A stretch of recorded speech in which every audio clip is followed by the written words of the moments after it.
নমস্কার, story officially চ্যানেলে আপনাদের প্রত্যেককে স্বাগত। আমি আজকে রামায়ণের নিয়ে একটু কথা বলবো। আসলে আমরা রামায়ণের যে রামায়ণের প্রতিশোধ আসলে কার হয়ে নিয়েছিল, কে নিয়েছিল? এই প্রতিশোধ নেওয়ার যে আগুন কার ভিতরে জ্বলছিল, সেটা হলো শূর্পণখা, যার কথা হয়তো আলোচনা কম হয়, কিন্তু সেই শূর্পণখার জন্যই কিন্তু রাম আর রাবণের যুদ্ধ হয়। হয়তো শূর্পণখা না থাকলে রাম রাবণের যুদ্ধই হতো না। রাম 14 বছরের জন্য বনে গিয়ে এবং সীতাও হরণ হতো না। তারা কোনো রকমে আনন্দ সহকারেই তাদের জীবন 14টা বছর কেটে যেত। কিন্তু এই প্রতিশোধের আগুন আর এই প্রতিশোধের নেওয়ার যে আগুন জ্বলছিল, সেটা শূর্পণখার। শূর্পণখা রাবণের বোন ছিল এবং রাবণের যথেষ্ট তার আদরের বোন ছিল। রাবণ শূর্পণখাকে খুবই ভালোবাসত এবং তার আদরের বোন ছিল। কিন্তু শূর্পণখা কি করে, দৈত্যরাজের সঙ্গে নিজে ভালোবেসে এবং নিজে পছন্দ করে তার সঙ্গে বিয়ে করে এবং গোপন রেখে বিয়ে করে, কিন্তু রাবণকে না জানিয়ে।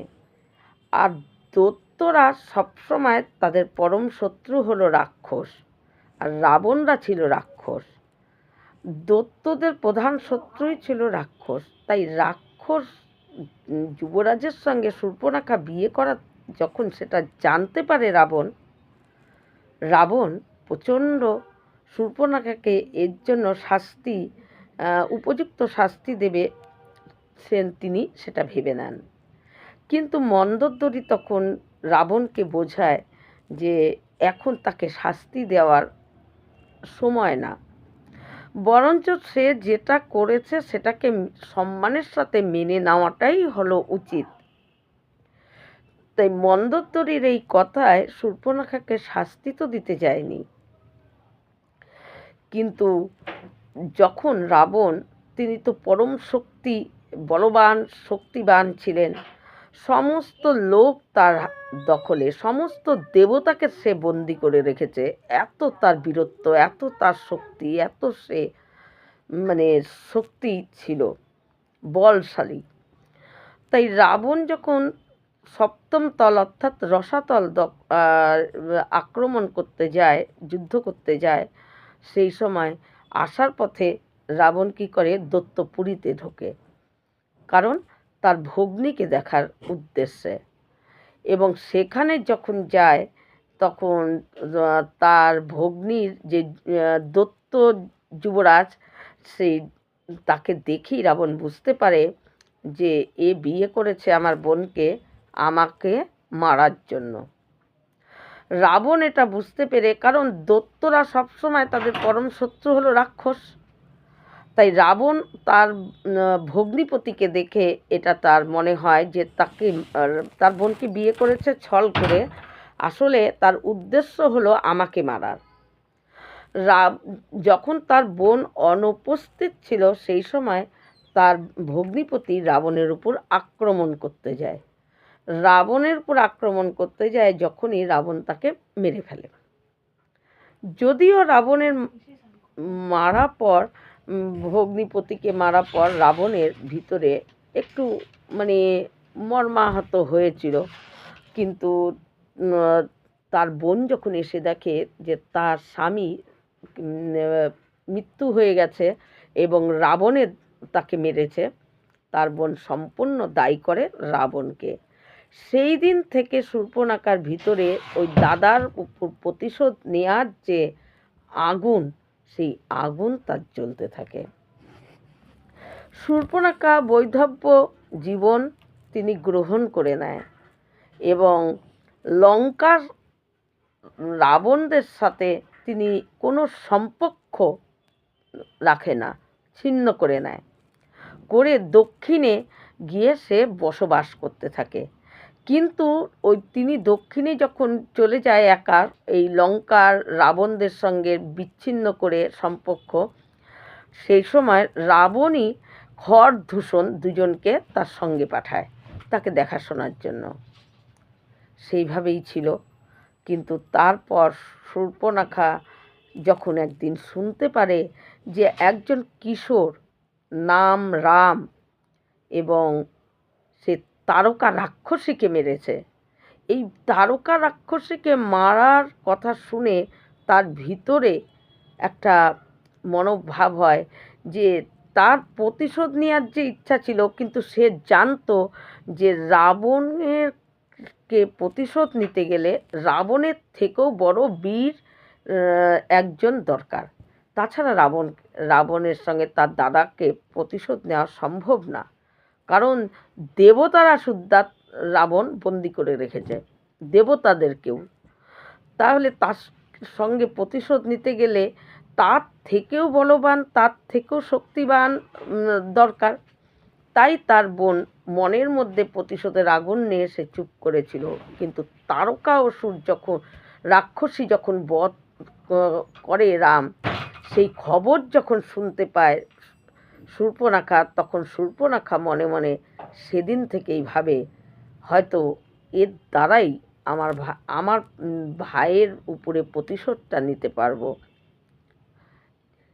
এই ভেবে তারপর যখন রামের বনবাস হয়ে যায়, সেই বনবাসে যখন আসে তখন শূর্পণখা খবর পায় যে ওই তারকা রাক্ষসী যে বধ করেছিল সে বনবাসে এসেছে, বনে আছে।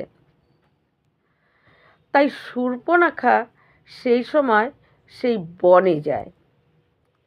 আসলে শূর্পণখা এখানে রামায়ণ কিন্তু শুধু বাল্মীকি বা কৃত্তিবাস ওঝা বা রামচরিত্র মানস, প্রত্যেকটা ভাষা প্রত্যেকটা দেশে একটা রামায়ণ কিন্তু প্রত্যেক দেশেরই আছে। তাই রামায়ণের বিভিন্ন মত অনেক গ্রন্থ থেকেই পাওয়া যায়। যেমন কোনোখানে আমরা পাই যে শূর্পণখা রাম লক্ষ্মণকে বিয়ে করার উদ্দেশ্যে বা তাদেরকে বিয়ের প্রস্তাব দিয়েছিল।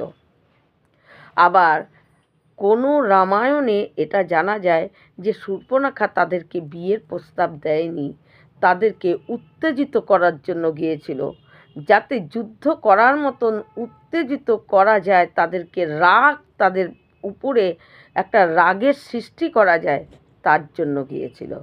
তাই যাই হোক, যেই কারণেই হোক, শূর্পণখা সেখানে গিয়েছিল। কিন্তু শূর্পণখা যাওয়ার পর লক্ষ্মণের দ্বারায় তার নাক কান কেটে দেয়। তার নাক কান যখন কাটা যায় তখন শূর্পণখা এসে খরদূষণকে সব বলে, সমস্ত কাহিনী বলে, তাকে অপমান করে নাক কান কেটে দিয়েছে।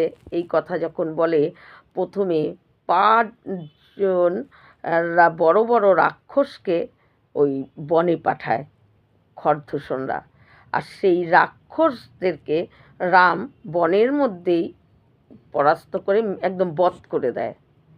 তারপর খরদূষণ 14 লাখ সৈন্য নিয়ে তারা বনের মধ্যে রামকে আক্রমণ করতে যায়, কিন্তু রাম অনায়াসেই তাদের সহকারে, সমস্ত সৈন্য সহকারে সবাইকে মেরে ফেলে। মেরে ফেলার পর তখন শূর্পণখা বুঝতে পারে যে এই পারবে একমাত্র আমার প্রতিশোধ নেওয়ার উপযুক্ত, এর মধ্যে এতটা বীরত্ব, এতটা শক্তি আছে যে আমার দাদা রাবণকে এই একমাত্র পরাস্ত করতে পারবে।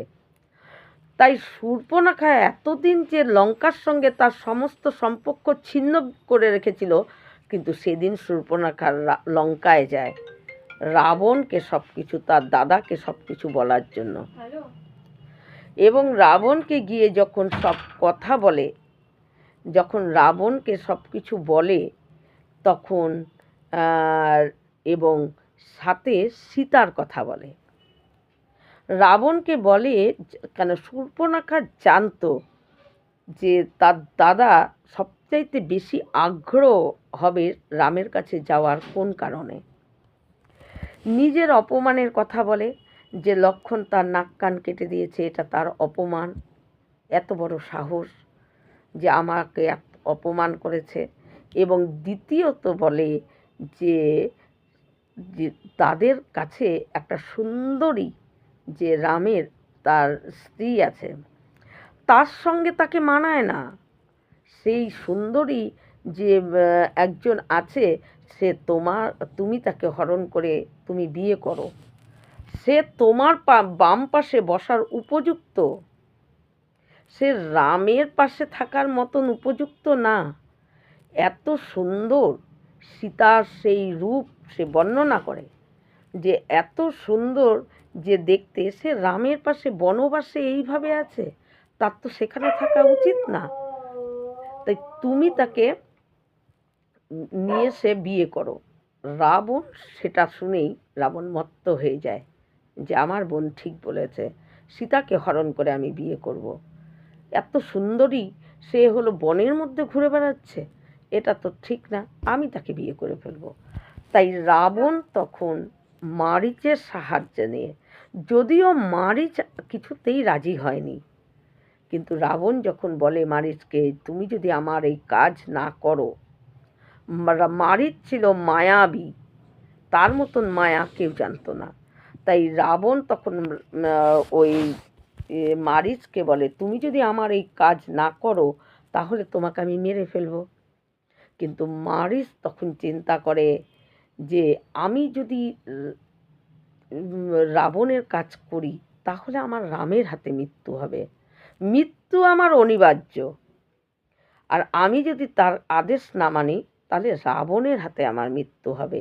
কারণ মারীচ ছিল, সেও কিন্তু রামকে চিনতে পেরেছিল, সে জানতো যে রাম সাধারণ একজন না, সে জগদীশ্বর, স্বয়ং এই ব্রহ্মাণ্ডের পালনকর্তা, তিনি মানব সেজে এসেছে।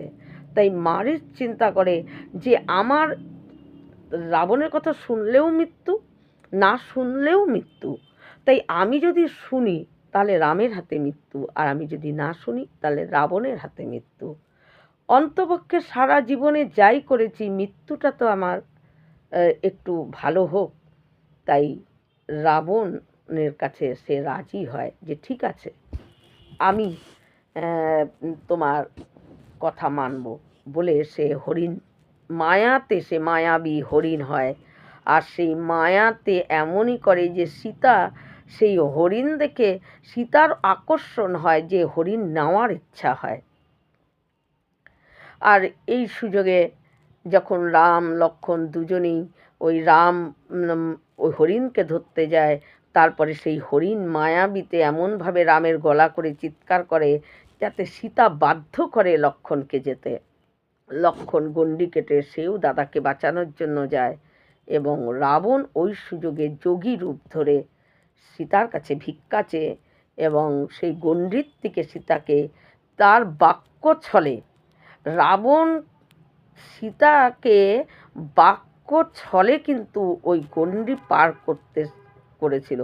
সীতা কিন্তু কিছুতেই গণ্ডি পার হচ্ছিল না, কিন্তু রাবণ এমন এমন বাক্য এমন এমন বলছিল যে যেই কথা কুল নিয়ে, সেই দশরথের কুল নিয়ে নানা রকমভাবে যে এমন কথা বলছিল, তাতে সীতা রাবণের বাক্যে সে গণ্ডি পার হয়ে রাবণকে যখন ভিক্ষা দিতে আসে, রাবণ তাকে ধরে নেয় এবং ধরে নিয়ে চলে যায়।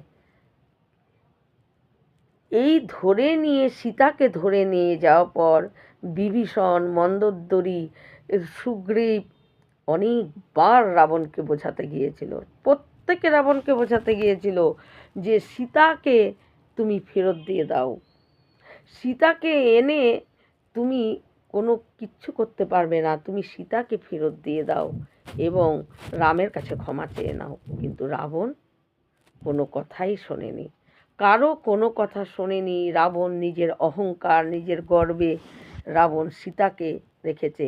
আর এর থেকেই যুদ্ধের সূচনা হয়। কারণ প্রথমেই কিন্তু যুদ্ধ হয়নি, রাবণকে অনেকেই বোঝাতে গিয়েছিল হনুমান লঙ্কা জ্বালিয়েছিল, সুগ্রীব, জাম্বুবান সবাই গিয়েছে, কিন্তু প্রত্যেকের কথাই রাবণ কারো কথাই রাখেনি, বিভীষণকে তাড়িয়ে দিয়েছে। শেষে যুদ্ধ দেয় হয়। আবার সেই যুদ্ধে রামের হাতে রাবণের মৃত্যু হয়। আর শূর্পণখার যে প্রতিশোধের অগ্নি, সেই অগ্নি তার যে জ্বলছিল ভিতরে, তার স্বামীর মৃত্যুর, রাবণ তার স্বামীকে মেরেছিল কারণ সে নিজে পছন্দ করে ভালোবেসে তাকে বিয়ে করেছিল, কিন্তু দুটা দিনও যায়নি রাবণ তাকে মেরে ফেলেছে। তাই সেই যে প্রতিশোধ নেওয়ার ইচ্ছা, তার স্বামীর প্রতিশোধ, মৃত্যুর প্রতিশোধ নেওয়ার ইচ্ছা, কিন্তু তার পরাক্রমী কাউকে পাচ্ছিল না, রাবণের সঙ্গে লড়ার মতো কেউ ছিল না বলে সে প্রতিশোধ নিয়ে নিতে পারছিল না। কিন্তু রামের হাতে যখন তার দাদার মানে রাবণের মৃত্যু হয়, তখন শূর্পণখার ওই প্রতিশোধের জ্বালা সেটা নিভে যায়। সেদিন তার স্বামীর মৃত্যুর প্রতিশোধ সে পেয়ে যায়। তাই রামায়ণে আসল প্রতিশোধ সীতাকে হরণ করার জন্য রাম নিয়েছিল না, সেই প্রতিশোধের আগুন অন্যের আরেকজনের বুকে জ্বলছিল, সেই প্রতিশোধ পূরণ হয়েছে। আসলে রাম প্রতিশোধ নেয়নি, সীতাকে হরণ করেছে, রাম বারবার বুঝিয়েছে, তারপরেও যুদ্ধ তয় হয়েছে। যুদ্ধে যে বলবান সে তার বিপক্ষকে, দুই পক্ষই যুদ্ধে দুজনকে পরাস্ত করার চেষ্টা করে, কিন্তু রামের হাতে রাবণের মৃত্যু লেখা ছিল, রাবণের মৃত্যু হয়েছে। রাম প্রতিশোধ নেওয়ার উদ্দেশ্যে যুদ্ধ করেনি, কিন্তু এই যুদ্ধটা করানো হয়েছে শূর্পণখা রাবণকে লালসা, না রাবণ নারীর প্রতি, কারণ রাবণের নারী দেখলেই তাকেই সে বিয়ে করে ফেলতো, নারীর প্রতি লালসা ছিল, সেটা শূর্পণখা জানতো।